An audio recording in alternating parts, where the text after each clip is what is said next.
Hi, my name's Patrick, Hi, I'm Sim, and and we're we're Wizard Wizard Core. Core. There's something out the window. Nope, it's not a bird.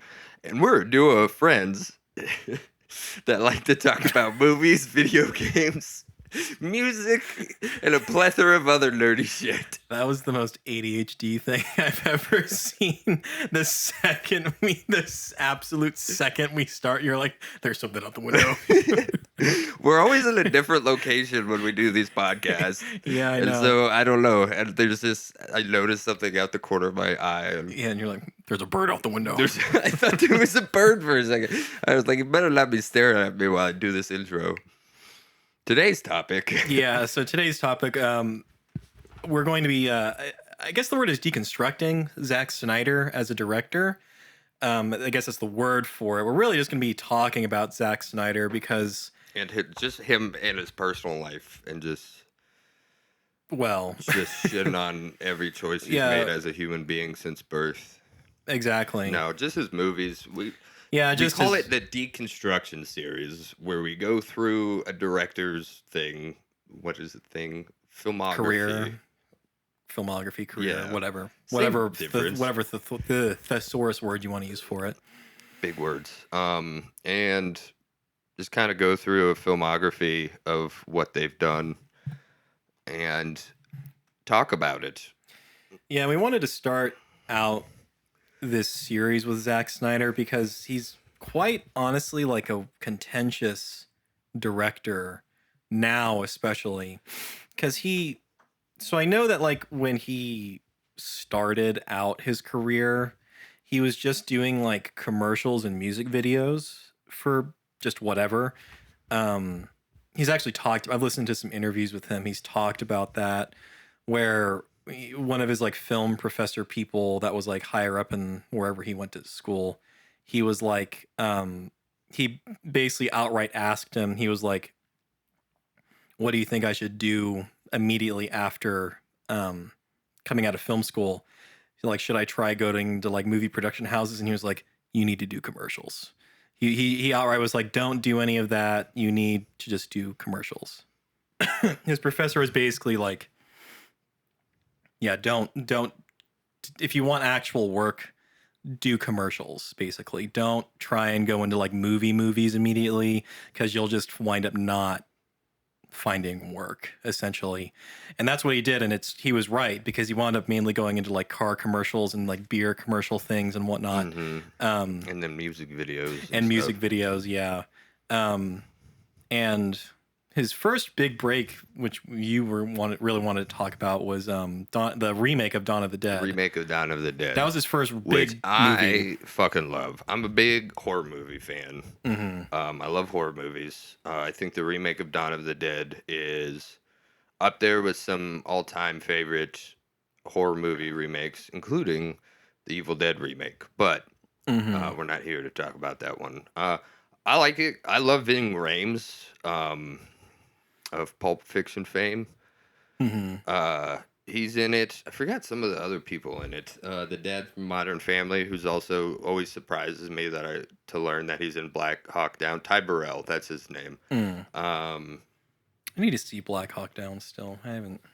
That's That's speaking of our that's a friend Ridley Scott, but that's that was like back 2001 Ridley Scott. That was right, a good Ridley Scott. that was movie. right near the end of Ridley Scott's giving a fuck, basically. Yeah, But 2001, I think. yeah, but go ahead. I think the first three out the gate that he did were good because it was Dawn Yeah. of the Dead, 300, and Watchmen. And I know how you feel about Watchmen. Well, Watchmen's one of my favorite things in general, like the story and the graphic Yeah. novel. But the movie, I think, I mean, I want you to talk more about Dawn of the Dead.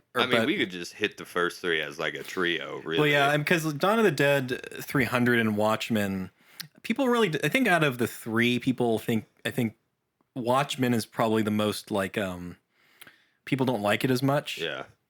But I don't think that's necessarily Zack Snyder's fault. I think that's just the nature of the story, honestly. Because he did actually.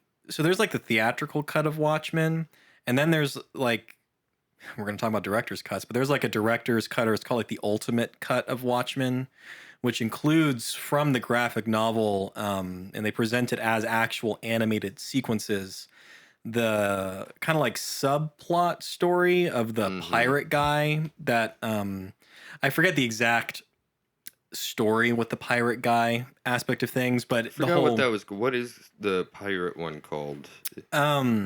You probably would have to look it up while I'm talking, honestly. But the point of it was it was in there in the graphic novel and in the ultimate cut as basically just like a metaphor for things going on in the actual story going on. But my favorite out of the three is Watchmen, because Watchmen is unironically, minus a couple things in it, a near perfect adaptation of the graphic novel that came out in the 80s. Because it not just visually, but also with the production design and the visual effects and everything in that movie are really well done. And also that a lot of the actors that they cast look almost exactly like the way they designed them in the comics, which is something that almost never happens. And they're all, for the most part, all the people they got were actually like good actors and like known actors at the time. There's only like a couple. The Watchmen kind of gets weird at certain points because some of the like action in it like is kind of dumb. Like the choreography is kind of dumb. And also there's like, there's the scene I skip it every time I watch the movie because it's the dumbest thing in the movie is the sex scene between. Oh, when the flames come out of I was like, this is just stupid. With the song, I forgot what the track was. It's Hallelujah. Yeah. Oh, it's Hallelujah. It's so that's like that was totally just Zack. That was the one moment I thought in the movie where Zack Snyder just like did a Snyderism, I guess I'll call it, and I was like, that was just dumb. Like, why did you do that? I don't know, but. Aside from that, like there's so much of the graphic novel that is like almost direct. It's like 300. It's almost like directly adapted from the graphic novel, from a performance level and a visual level and everything.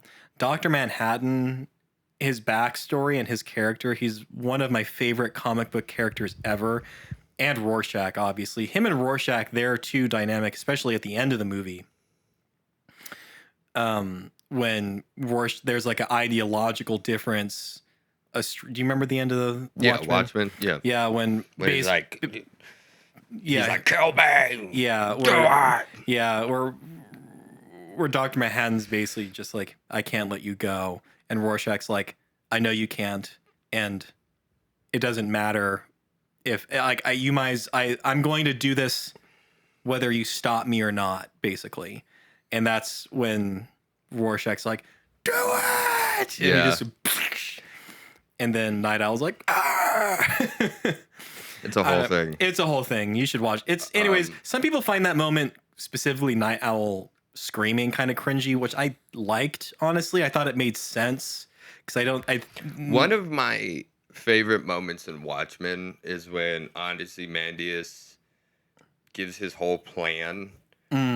And he does the whole villain spiel, and he's like, well, we're going to stop you. And he's like, you can't. I did it already. He's like, I did it. He literally says, like, I did it 25 minutes ago. Yeah. And it cuts to 25 minutes ago. And it's like such a good moment because, I mean, it was smart. Yeah. And that happens in the graphic novel, too. Yeah. He's like, I already did it. Yeah. Y'all failed already. Yeah. He's like, why would I tell you this plan expecting you to stop me when I've done it? It was a perfect... What do you think? I'm a fucking idiot? Again, yeah, it was a perfect role reversal of that, like, monologuing trope in superhero shit in particular.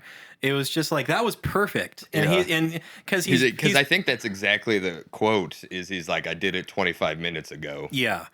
And then also I like in Watchmen, the movie, I actually like how like the world ending so real quick for context, what he does in the movie is he stages It's a like nuke. well, in the movie it is. Yeah. So because in the comic book, it's like a giant fucking squid. He stages essentially like a terrorism attack on the Terrorism. world. Yeah, it's supposed to be on like the world at large. Yeah. So imagine simultaneously like a bunch of 9/11s happening. That's literally what he does. And it's different in, like you said, in the book, it's a interdimensional space squid thing that he makes it seem like it teleported from another dimension into here, but what really that's technically what did happen. But he brought it there, right? He finds it, and what he does is he uses teleportation technology here on Earth to make it happen, basically. Yeah. But I honestly liked the way they did it in the movie better. On a story level, I think it actually works better because instead of the interdimensional space squid thing that happens, he uses Dr. Manhattan's powers against him. Yeah. In a way that makes him the enemy, which honestly, like, I'm surprised they didn't do it in the original graphic novel.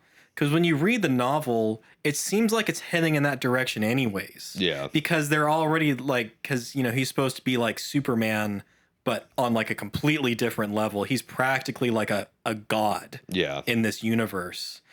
And it totally makes sense for it to be like Ozymandias found out how to harness his power and make one of like the most destructive nuclear bombs out of it is essentially what he does. He makes a nuclear bomb out of it and hits everywhere in the world, like different epicenters. And the way it's shot in the movie is like great. Like the visual effects of like how it explodes and I don't know. I don't know. We can get off Watchmen now. Watchmen, I really love that movie. You can, it's the one thing where I look at Zack Snyder, I'm like, I'll give this one to you, Zach. Well, I just remembered as well, Dawn of the Dead not only was Zack Snyder's directorial debut, but for screenwriting brought another name. Yeah, who was it? James Gunn. Yes, that's right. It was James Gunn. Movie. After he wrote the Trauma era. Yeah, he wrote the screenplay for Dawn of the Dead remake, so it was kind of a dual thing, bringing people to the foreground as we know it, and both of them are now big superhero. Both of them are now big DC people. James Gunn is doing proven Supermound. Mole Man. That's what Supermound. That's what Mole Man is. Supermound. He can just lie there. Yeah. He digs. Oh no, a fire ant. Yeah. But James Gunn is in my opinion he has a way better track record. Yeah. Cuz he's also, we were talking about this before this podcast. This is part of the reason why we're talking about Zack Snyder. Zack Snyder needs to not write and direct his own stuff. Yeah, well, as we started this, I did not notice, but there seems to be a trend with his movies where he makes like some good movies. I didn't realize that he helped write 300, but with the help of some other people. But I mean, well, for 300 was already a thing, though. So you can't really fully give him. And it's not the most complicated movie to have written, but he wrote just an action movie for the most part. Yeah, he made 3 decent movies, and then he wrote, directed, and did his own thing with Sucker Punch, which is the first. Yeah. That was the first stop into what the fuck, Zach. Yeah, that we can. It was. I did not like Sucker Punch. I didn't. It is so many things. To me, it makes absolutely no fucking sense. It doesn't. No idea what he was going for with it. With like all the girls in the asylum, and then they have to go into their own minds, and every mind is like a different genre or video. It seemed like he played 15 different video games and wanted them to incorporate all of them into one. Because there's and just like have hot anime chicks as the main characters. It made no fucking sense. And that was this is a little side tangent. That was the first movie that introduced me to Oscar Isaac. Do you remember? He's John Hamm. That was his first movie? Not his first movie, but John Hamm is in it as well. Yeah, there's so many like when you watch that movie, you're like, how did he get all these like different kind of a famous stacked people? cast, yeah. Yeah, and they all do like Who else they is do in their there? It's like best. Vanessa Hudgens. What's her name? Carla Gianjo. I don't know how to Yeah, say here, her. I got you. It's so it's Emily Browning. Yeah. She's great, first of all. Vanessa Hudgens, Abby Cornish, Jenna Malone, Yeah. Jamie Chung, Yeah, see? Carla Guggiano, Oscar Isaac, John Hamm, Scott Glenn. Just that is a stacked cast For an absolutely awful movie. It has a 6, according to IMDb, it has a 6.1, and I don't frankly, know. it needs a lower rating. Yeah. Like you know why it has a 6.1? Because some of the action is cool, and yes, it is hot chicks fighting. That's the movie. That's the movie, is hot chicks fighting. And it's like, okay, I'm not against at all hot chicks fighting. Me neither. But if you're gonna make a movie about it, you need to have a good reason to have hot chicks fighting. Everything else about the movie is just fucking. It doesn't make any goddamn sense. Because there's like there's like 3 or 4 separate realities happening on top of one another. And he tries to make it existential at the end with the whole lobotomy scene. Yeah. And one of them getting away. And yeah, one gets away. The others do they get killed? Some of them get killed. I know some get Oscar killed. Isaac is very like one-note villain. He literally has like a pencil-thin mustache. And he wears eyeliner. And he's like a pimp. Yeah. Well, but he's not a pimp. So okay, it's like a weird multi-layered thing going on. So like the story of Sucker Punch is her name Emily Browning? Yeah, Hold on. Emily Browning. Like the main chick. Yeah, she is. So there's that whole opening sequence that happens where her brother or her sister, the younger one, is getting like beat up or something and like abused by the dad. And she tries to save her younger sibling. Mm-hmm. And the dad wants to continue being an asshole to the younger sibling. And he decides to get Emily Browning's character out of the way by getting her sent to a mental asylum. Yeah. So she's sent to a mental asylum, but in her head, as well as apparently like the heads of like the other main women that she meets, in order to like deal with the fact that they're in a mental asylum, for some reason they think it's better to view it as if they're in like a brothel. Yeah. So then visually it switches it up to where they're in a brothel. It gets, like, deeper every time they have to do a mission. Yeah. So then so it's basically he played like he does like it's like he tried to make his own version of like Inception. Yeah. But instead of being good, he just took it on a surface level and Yeah. was just like, we'll just make it different genres. levels. Yeah, different levels and genres and everything, because it's I don't know, it's just so weird. But like cuz it's yeah, like I'm just thinking about it. I'm thinking about all the, because they fight robots. They fight like train, ancient samurai. And then they fight dragons. They fight zombie Nazis and dragons. Yeah, I think that's literally in the same They're in world. mechs. One of them, is her name Amy Chung? What's her? Jamie Chung. Whatever. Yes, her. It's in like a mech with like a bunny spray painted on the side of it. Because it's like, why not? What? Playboy? Yeah. It was just like, okay. And the whole thing is just like, I was thinking about this the whole time we were talking about this. It feels like after he directed, like, so he did Dawn of the Dead, he did 300, and then he did Watchmen. Also, I have nothing to say about 300. It's not perfect. I don't either. It's a movie. It's good. It's a good action movie. Yeah, and it has cool things. It has a lot of cool things in it. But it's slow motion, bunch of. I think people mainly remember it for the visuals more than like the story and action. Because the story is honestly, at the end of the day, pretty basic. What I did have something to say about it, and I think it sums up Zack Snyder as a director. And it's literally, I think it was an interview with Gerard Butler about the scene with him yelling, "This is Sparta." Yeah. And you know how this scene goes. He's like, "This is Sparta," Yeah. you know. Yeah. And Kicks the guy in a hole. yeah, and Gerard Butler was talking on some show, and he said that they did a couple different takes, and he was every take he was like, "This is Sparta," and he would do it really serious and just like, and then kick the dude in the hole, and Gerard Butler said, "Can I just do one more for me?" And That's did the it, one in the and movie. this is the one in the movie. And everybody on the set was laughing because it was super cheesy. And he's like, "Oh, it was cheesy, wasn't it?" And Zach was like, "Yeah, but it was awesome." And of course, that's the one they choose. And honestly, And that, it is. yeah. That's the thing. But In that that moment, it is. sums up everything about his whole directing style is.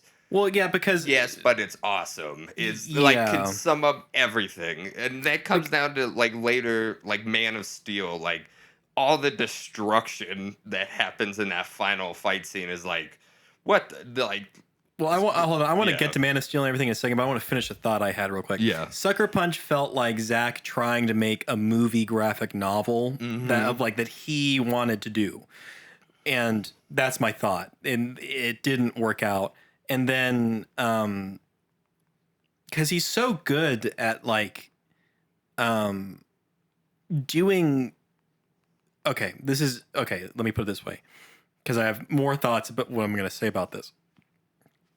Zack Snyder is a really strong visual director when he is not the director of photography. Yeah. First of all, I'm going to talk about that when we get to Rebel Moon.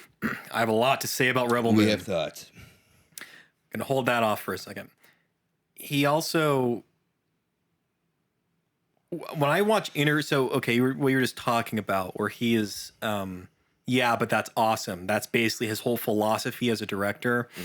When I've seen interviews or even like some videos where he's just kind of like being himself, he's not giving like specific things, talking about a specific movie. When he's actually just kind of like talking, it clicked in my brain one day. I was like, this is why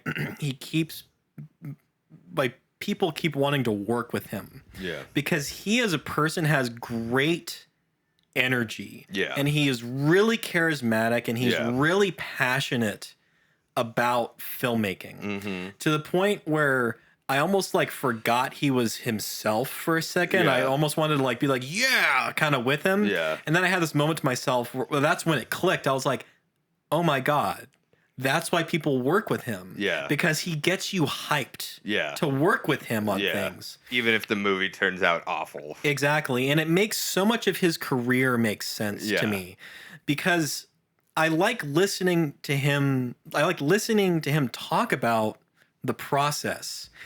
Sometimes, I mean, I remember he was doing a recent interview due to the fact that he, released Rebel Moon and everything, where he was talking about how obviously he loves slow motion. He uses it like to no end, especially in Rebel Moon, especially. Yeah. He's like off the charts with it. But he also was talking about like his color grading process, and he's literally just like crank the contrast up, turn the saturation down. That's how movies should look. And you look at most of his movies and you're like, oh yeah, like that's literally what he does almost every time. Yeah. Except it works better in some movies because, like Watchmen in particular, I remember people were complaining about, because Watchmen is a very colorful graphic novel. And I felt like that movie was still very colorful, but it had a very simultaneously desaturated and saturated look to it. I don't know. I really like the way Watchmen looks. If I were to do it, I would make it more colorful than it is, but that's besides the point. But anyways, we can move on to other movies now, because Man of Steel, I think, is where most of the division began. So he did Sucker Punch first. Oopsies. That was the first. What the fuck, Zach? Yeah, that was like, what are you doing? And then he went on to the next trio of movies, and some people could say that the Batman versus Superman movie was an oopsies, but Then we had the I whole think most Snyder people. cut. I think most debacle. people consider. But I think BB, the next three was the Guardians of Cahul, and then No, Guardians of Gahul was before Sucker Punch. No, it was after Sucker Punch. Hold on. Literally, We have to pull up consult IMDb. the IMDb. No, it was before. It came out in 2010. I'm looking at it right. Look. Really? Yeah, oh, it was came before out, Sucker Punch. which is weird because That it's is like weird. But we totally skipped over that movie because both of us have seen it, but not recently at all. We both remember it was good, is what it comes down to. It was a good animated kids film that weirdly doesn't feel very Zack Snyder-y from what I remember. Besides some of the slow motion things, it doesn't really feel like a Zack Snyder movie. Probably again because the source material wasn't written by him or anything like that. Again, it was based off of I think it was based off of a kid's book or a graphic novel. He was like the graphic novel guy. Yeah. Which is talking about Man of Steel, Superman.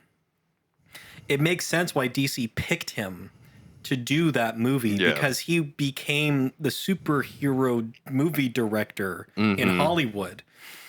And Man of Steel, I always get that mixed up. Man of Steel as a movie is fine. It has dumb things in it. Yeah. The ending of just absolutely destroying Metropolis was dumb. Yeah. I liked the moment that Henry Cavill has when he kills Zod. Yeah. That was good. That made sense. I liked Michael Shannon. Michael Shannon was good. He was great. He was really good as Zod. So yeah. Don't you sound so upset? Michael Shannon was great as Zod. No, he was. Yeah. I will find him. Yes. He's so pissed off too. Dude, he's just pissed that entire movie. Michael Shannon just looks pissed all the time. It's funny when you hear him talk about when he returned for the Flash and everything. He looks like such a fucking hippie in real life, though. Oh, all the yeah. time. He's like, okay, dude. Did you know this? Sorry, this is a tangent. Did you know that he's in Groundhog Day? Yeah. You did? Yes. He's like a teenager. Yeah, he plays like the guy of the young married couple at the end. He's in a movie where he's like a Sasquatch furry. Yes, that movie is actually pretty funny. It's actually good. What is that movie called? That has a weird. We need to talk about that too. movie at some point. What is that movie called? That movie's weirdly good. Isn't it like a Christmas Sasquatch furry movie? Yes. It's like making fun of Hallmark movies in the best way possible. Because what's his face from Reno 911 is in it. John Lennon. Yeah, he's in it and he's great. Also, okay, we're gonna table that for another time. We have to talk about that. We'll just movie. leave it off with Sasquatch furry Christmas. Yeah, that. I wish I could remember what it's called. It has such a Hallmark title too. That movie. Sasquatching for Christmas. Sasquatching for Christmas. That's not even clever. Why are you laughing so hard at that? I don't know. one? It's just that title's funny to me. It sounds. It's like it's a verb. Yeah. Sasquatching for Christmas. I don't know why that's funny to me. Zack Snyder. Zack Snyder. Yeah, Zack Snyder. Zack Snyder's Sasquatching for Christmas. I would watch that. Yeah, I'd want to see how terrible that is. But okay, we start off. What, are we going into this idea now? Yes. Zack Snyder's Sasquatching for Christmas. Zasquatching. Zack is squatching for Christmas. Zack is squatching for Christmas. Yeah, there you go. That's what it would be called. There we go.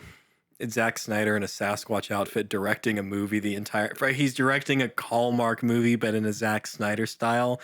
It's like a mockumentary about him making the thing, and he's just lost it at this point. Yeah, he's in a Sasquatch costume, just directing it in grunts. Yeah. They're like, we don't know what the fuck he's saying. This is day 45. We haven't shot a thing. This is literally the film camera is empty.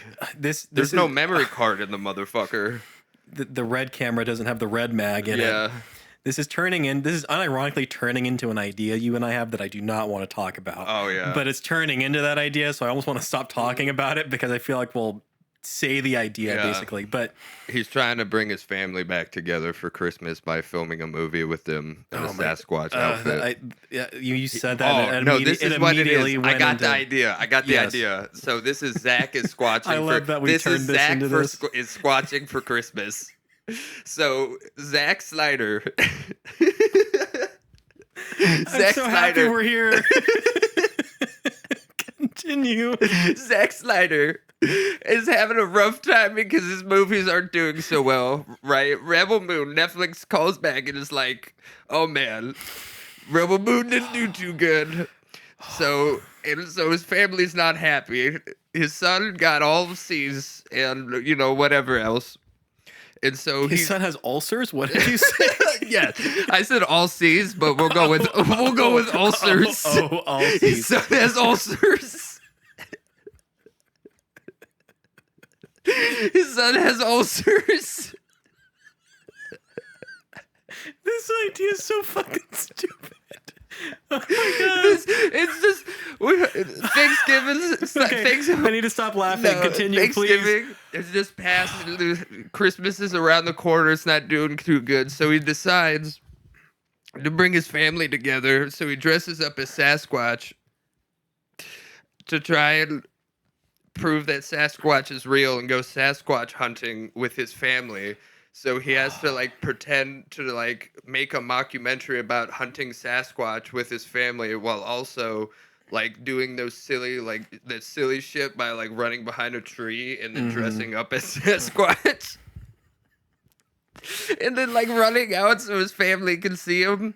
And so he has to live this double little life. And so that to bring his family together and make a movie at the same time for Netflix. And solve his son's ulcer problem. And that's Zack's squatching for Christmas. I want this to exist so badly now. Oh my god, I haven't laughed that hard in a long time. I'm so glad we came up with that just now. So anyways, we'll leave that there for you people listening to this. Zach, if you're listening, please do it.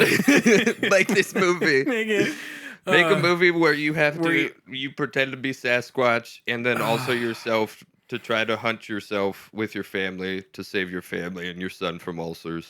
Yes. And get money from Netflix. Yeah, because Netflix would probably make this idea too. 100%. Especially considering where Zach is in their director hierarchy.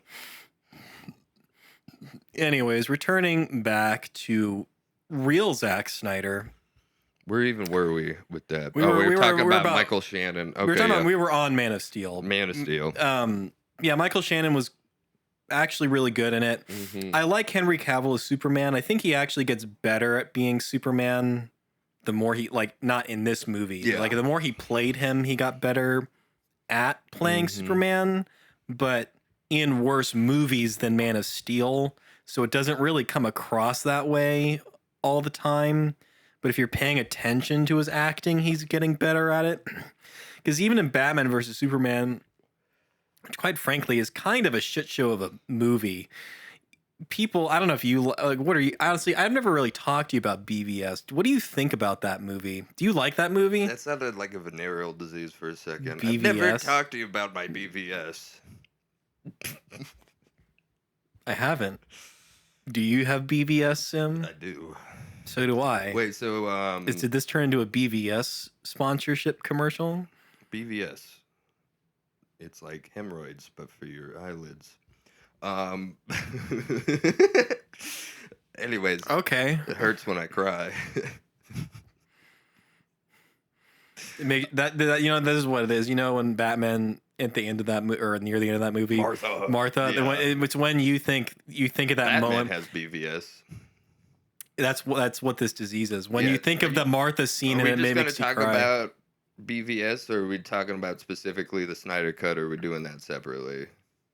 Well, I wasn't going to stay on BVS very long. I was just saying that kind of was the the beginning, I think of the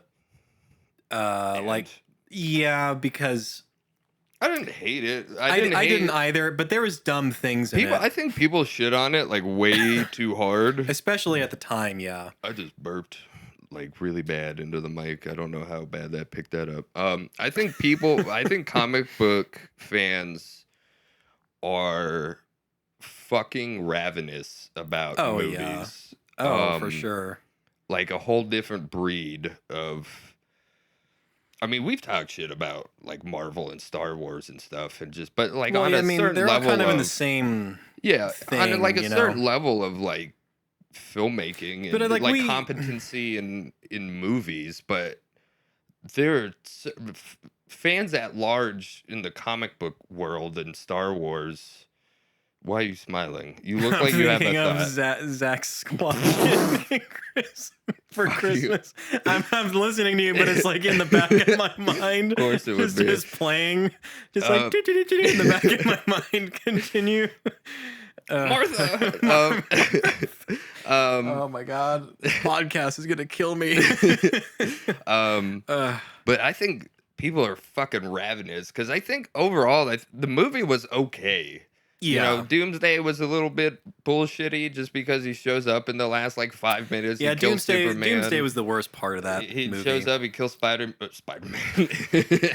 He kills Superman. Kills Superman. If this was like people were actually listening to this podcast, I'd be fucking savage for that. Yeah. I'd be ran through the streets. And like that's the point you're making. Yeah. Really, is that the comic book nerds, which we're kind of in that camp in a way, but we're not. There's like a derangement syndrome almost that goes with certain comic book fans. Yeah. Where it's like if you're not making a literal direct adaptation of something, it's just dog shit in their eyes. Threaten to hang your family. Yeah, and it's from like it's your so own dumb. Family tree. It's like for making a comic book movie. Yeah. Like what is the deal, guys? Like I get it. Like I really do get it. It's like, look, it's obviously this is important to you as it is to like millions of other people. Yeah. But like, and I also do get it because it's like, look, it's a lot of money being spent on movies that frankly aren't that good, unfortunately. Yeah. So I get it in that regard. But at the end of the day, it's like when it comes to like Superman in particular, you know, like Christopher Reeves, the Christopher Reeves. Yes. Do you think it's the squatching for Christmas? It's just ruined my mind. Yeah. Zach squatching for was it? I mean, I can't even remember what it's called now. I think it's Zach squatching for Christmas. That's what it's called. Whatever. We'll listen back. But shit, you got me off topic now. What was I talking about? How BVS is just okay. Yeah. That's it. Let's move on. Yeah, let's go to Snyder Cut. Yeah, let's go to this. Well, wait. Before we get to the Snyder Cut, we have to talk about the original cut of Justice League, though. The Joss Whedon thing. Oh, I forgot BVS is different from Justice. I was on this mentality that was the same movie. Same. I mean, oh God, in some ways they kind of are. Well, not. No, that's disingenuous. The original cut, the original theatrical cut that released. To show how much I cared about both BVS and the original Justice League movie. Yeah, I know, because the Snyder cut was actually like, it was long, but it was actually like a good movie. At like finally, but we can't even get to that yet because we have to talk about the Joss Whedon version. And I don't even want to give him credit. He just came in and like finished it. It's really what happened. It was so dumb because I hate that the studio did that to Zack Snyder. Honestly, that was such a dick move that they did that because. Well, I don't think he did that. Well, I mean, I think that's around when his daughter. No, do you know what happened? Yeah, why he? Well, his daughter. She died. Yes. You can look into how she died. Yeah. She died and he had to leave the movie and she died under circumstances that were not good. Yeah. And he understandably had to leave the movie.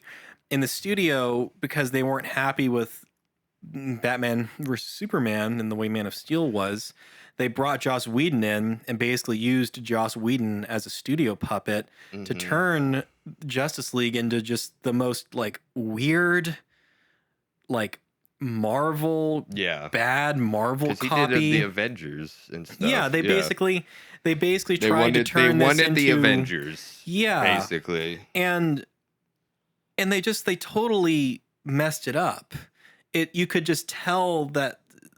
I mean, Red Letter Media talked about, they went in depth about like the differences between each one, and they're like really drastic. They Mm-hmm. like reshot so much of the movie Yeah, and re-edited so much of the movie. yeah, they are. They're two very different Yeah, movies. because the Snyder cut is like an Oscar winner compared to Yeah, the original version. Because the Snyder cut felt like in a good way. I don't care what the fucking internet says. Snyder Cut is better. Stop calling people It's Snyder Cut fanboy or the, Zack Sn- Snyder the fanboys. Snyder, yeah, Fuck you guys. yeah, the Snyder cut's way better. It actually feels like a movie. Mm-hmm. It feels, dare I say, almost on the level of besides a couple of moments, on the level of like being regarded as like a film, Yeah. But there's a lot of Snyder isms in it that are just making it be kind of long in unnecessary ways.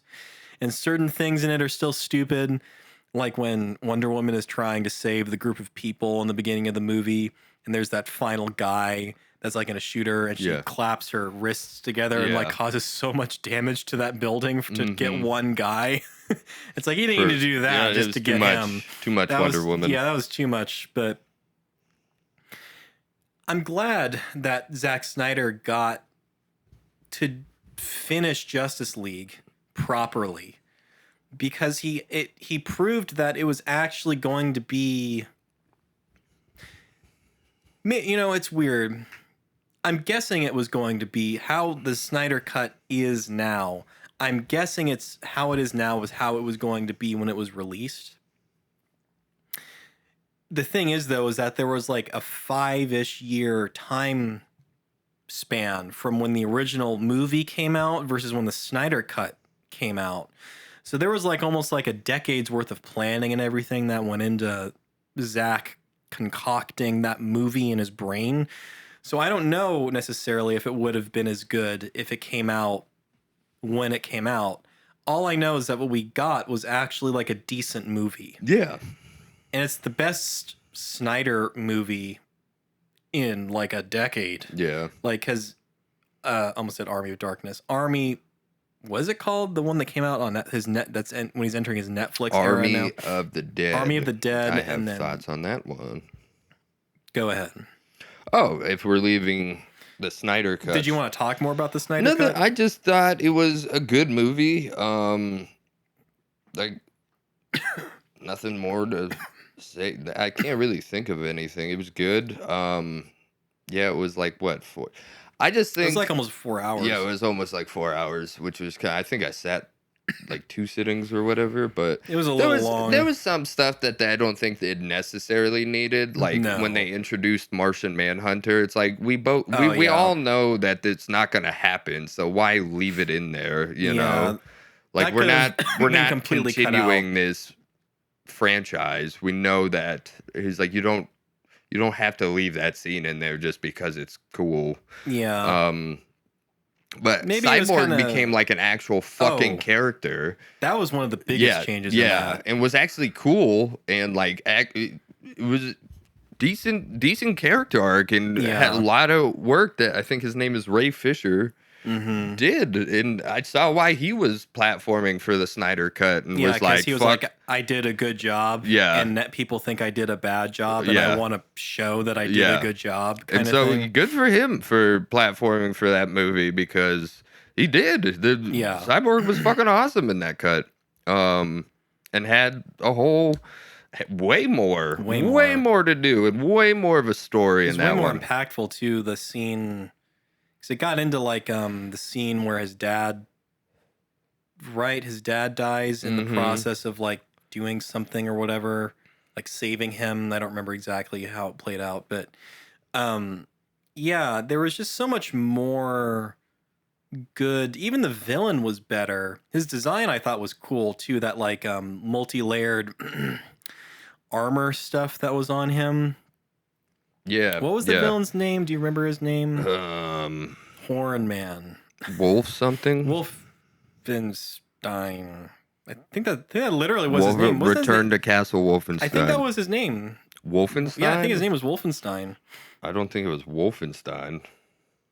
Well, you'll look it up. But the point is I'm looking it up right now. The villain was... Because Wolfenstein's hilarious, but that's not... I don't think that's what it was. In the Joss Whedon... I don't even want to say it. I'm going to say in the Warner Brothers cut of the first movie, he was so like a generic bad guy. Steppenwolf. Same fucking difference. Wolfenstein. Steppenwolf. Wolfenstein. It's... What? Wolfenstein's a great video game series. Yes, it's a wonderful video game series. Apparently, the most recent one wasn't that good, but The New Blood. Mm-hmm. Yeah. No, I don't know if it's The New Blood.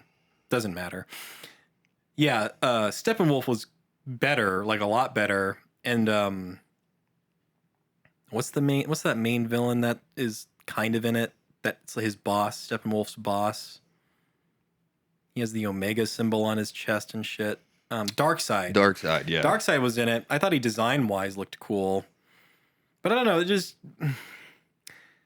Look, the Snyder Cut just worked way better. Yeah. Zack Snyder actually got to do what he wanted to do. And we can move on now. Okay, Army of the Dead. My thoughts on this. I was super excited for Army of the Dead. I love the initial trailer where they remixed The Gambler by Kenny Rogers, which was a cool remix for the trailer. Zack Snyder returning to a zombie action genre after Dawn of the Dead, after like his debut in 2004. The plot of a group of mercenaries trying to break into a casino in zombie-infested Las Vegas. Yeah, like all of it added up to be a fucking cool movie, and what we got was this overbloated, underdeveloped Aliens ripoff. It was just bullshit. It was not good. It was also ugly to look at. Yes. Unfortunately, it was ugly. I'm going to talk about that in a minute. Please continue. It was just none of the characters. There was too many characters. Yeah, that were way just, too many. Yeah, that the only person really that was developed was Dave Bautista, his character. I don't remember anybody's name. There's the whole controversy with that one actor who was I was going to bring that up. Underage people. So they had to CGI in a green screen. They composited. It was actually, I'll give them credit. Yeah. There was very little. I will also give that they recasted it with Tig Notaro, and I will watch anything with Tig Notaro because I love Tig Notaro. She is fucking hilarious. But they did a really good job of like putting her in the movie. Mm-hmm. There wasn't really any moment where I was like, I don't think she's there.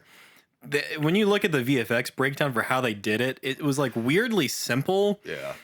But they like they match moved, or wherever the term is, the camera and everything and the lighting so well that it was like, holy shit. Like, wow, that's a great job. Like the VFX house and everything. They did a really good job putting her in. But I just remember one scene where they had to leave behind somebody. I think it's the first chick that goes. She had no fucking development whatsoever, so it didn't really matter. But she gets left behind because they're getting surrounded, and she literally guns her way through it, and they're like right next to her. She finds her way back, and then she gets kind of like somewhat surrounded again, and they're like, no, it's too late. And you're like, you all have guns, and she's like right fucking there. Yeah. And she also just fought her way through way more of them. Like none of the situations they get in make any fucking sense. Yeah, it doesn't. And then people die because the script says they have to die there, and then cool shit happens because cool shit happens. It just all of it didn't add up.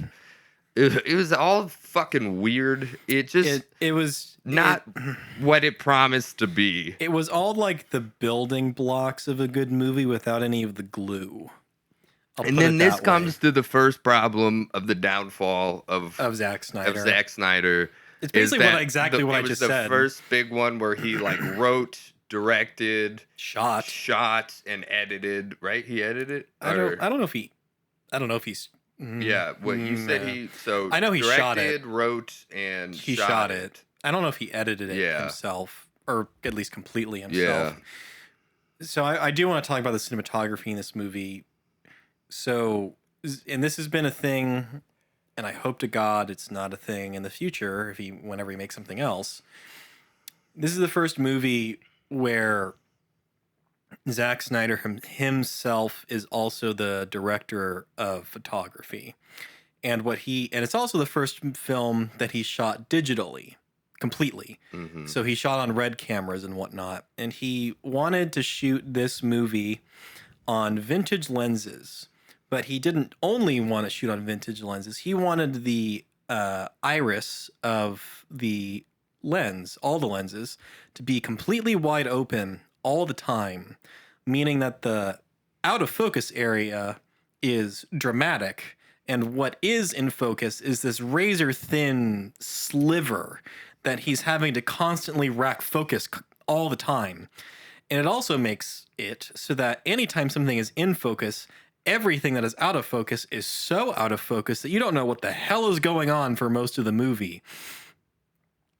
On top of that, the color grading is dog shit. It looks like mud.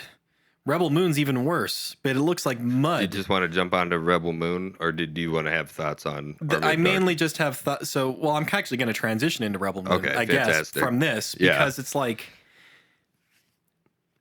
look, Zack Snyder, he needs to not write his own movies and needs to not shoot his own movies, because he's proven technically.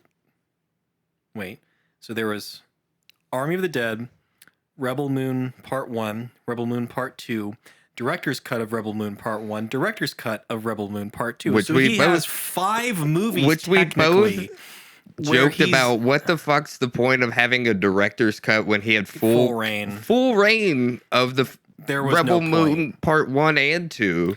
Yeah, so there's what? So okay, well we're gonna talk about Rebel Moon now. I've also made this joke of when you first said that, I was like, we just need Zack Snyder to be wheeled in like Hannibal Lecter on the set. Yeah. with like instead it's like a microphone mask where he just directs people from there and he's not allowed to touch anything. Yeah, he really shouldn't. He really shouldn't be, and that's why that. I remember the first time he said, "Yeah." That's why that joke he made works, because Rebel Moon. So I think everybody thought Army of the Dead was like apex Zack Snyder being Zack Snyder. All 4 versions now of Rebel Moon are some of the most generic, boring, worst shot filmmaking, some of the worst acting, and honestly, sometimes some of the worst visual effects for a big budget movie I've seen in a long time. Zack Snyder, again, coming back down to what you're saying, they basically made a Part 1, Part 2 that was PG-13 and a Part 1, Part 2 that was R-rated. And it doesn't make sense why they did that, because it's so clear that the R-rated version is what he actually wanted to do. It's where the actual story is. Yeah. And they had to just straight up cut things out of the story to make it PG-13. And it makes me honestly wonder if Netflix made him do that. Yeah. If they like artificially caused that to be a thing. Which is crazy because like Netflix is usually so cool. It seems like is cool about certain shit. It like just comes across as like fake drama to me. It's like because none of these, I'm counting them as 4 because why would movies. Netflix make them do that and then just re-release it on Netflix? I don't know, because that's what's so confusing. The whole thing confusing. with the Snyder cut is with the Justice League is that they just they never released it in theaters or anything. They were just like, it's going to be a Max thing because we don't know how it's going to fucking do Well, it or also was like a anything. pandemic-ish That's true release. too. It was like Yeah. that's a little bit past the pandemic. It was like 2021, I think, is when it happened. But I don't know. I just honestly, at this point, the Rebel Moon fiasco that exists now, it at this point with Zack Snyder specifically, I'm just like disheartened more than anything at this point by him as like a big movie director, big Hollywood creator, because there's so much about Zack Snyder that when you strip away all the bullshit is actually really great about the way that he directs things and wants things to be done. But he's weirdly one of the few artists I've seen on a big level where letting him do whatever he wants is a bad idea. Mm-hmm. And that's what's disheartening to me about him. Because it's like, he's like that one of those people that we've all had in our lives where you see so much potential in them and they kind of like fail upwards. Yeah. And you're just like, if you stopped like getting in your own way, you would be even more successful than you are, and quite frankly, like earn your keep. Yeah. And I feel like that's what Zack Snyder's problem is that he almost did in like the first half of his career. And for the past like decade, he's like gotten progressively worse. Yeah. The Snyder Cut was like a big kind of positive peak, Mm-hmm. but Army of the Dead and Rebel Moon was just like a straight line down. It just proved that I don't think he's got the whole thing down. No, By the whole he thing, doesn't. I mean like the trio of the like writing and directing and shooting No. his own stuff, and he's a great director. Yes, he and is. he has the capabilities of being a great director. And He has the he's- capabilities of being one of the best directors that's ever lived. Yeah. You see it yeah, there, but through it's just a like lot of his other movies. But Yeah. he keeps getting in his own way, like you put it. yeah, By thinking he can that he can do it all. yeah, that he's got the I don't know capabilities of doing it all Yeah, when he really doesn't. And I know it probably is harsh to hear with certain people, you know, when it, Mhm. but it's just I don't know, with certain movies recently The with the Rebel thing. Moon and Army of the Dead, Yeah. it's kind of Well, this is the thing. He's at the level at which he shouldn't be making these mistakes anymore. You know what I'm saying? yeah, he's directed more than enough movies to prove that Like, to figure it out. Yeah, to show that he can do this. And the thing is, he has proven with movies in the beginning of this, he has proven that he can do it. But like you said, he just gets in his own way. And I also think he doesn't take criticism. And I don't mean like he doesn't take it well. I mean, I don't think he really truly like actually listens to criticism, where because I actually heard him talk about this, how he doesn't listen to any of like the online criticism or discussion about his work, and he like actively doesn't do that. And I respect him for doing that, but I'm also just like, dude, maybe you should look at some of it. Yeah. Because it's not just all like haters. Mm-hmm. Some of it is people like even you and I talking right now. We're talking to on a podcast online. Yeah. Where it's like genuinely like, Zach, like we see your potential, and we just want you to do better. Yeah. Is really what we're saying. We're not just here like some people do, just like shitting on your work for the sake of shitting on it. Yeah. Maybe Army of the Dead and Rebel Moon, but the other stuff I'm is more like, disappointed in Army of the Dead because it just had so much potential at the base Yeah. level. Rebel Moon gets me because it's like the last straw for me. Yeah. It's like I can't just keep. I've never been a Snyder fanboy or anything like that. It's just me like neither. I can't keep. I already have not been expecting him to be doing like making good things, and after Rebel Moon, it was just like, what are we doing anymore? Yeah, it Like- doesn't make me excited for the next Zack Snyder movie, you know? And I haven't been for like a while. Yeah. So I kind of just looked at Rebel Moon on a whim one day, like months after the original edits came out, and I just remember being so like bored by what he was doing with those movies. And I don't know, he's I think a big reason, probably the reason why we even did this episode deconstructing him as an artist, is because really he's just like wasted potential. And I think you and I both would like to just see him do better than he's been doing for like a decade plus at this point. And I think a lot of other people, even like his hardcore fans, I think want that, because some people are having to like bend over backwards with Rebel Moon in particular. They're having to like bend over backwards To find the good, yeah. to like defend it. Yeah. And it's like, it's like, there's guys, nothing in there. after a certain point, you have to call it quits. Yeah.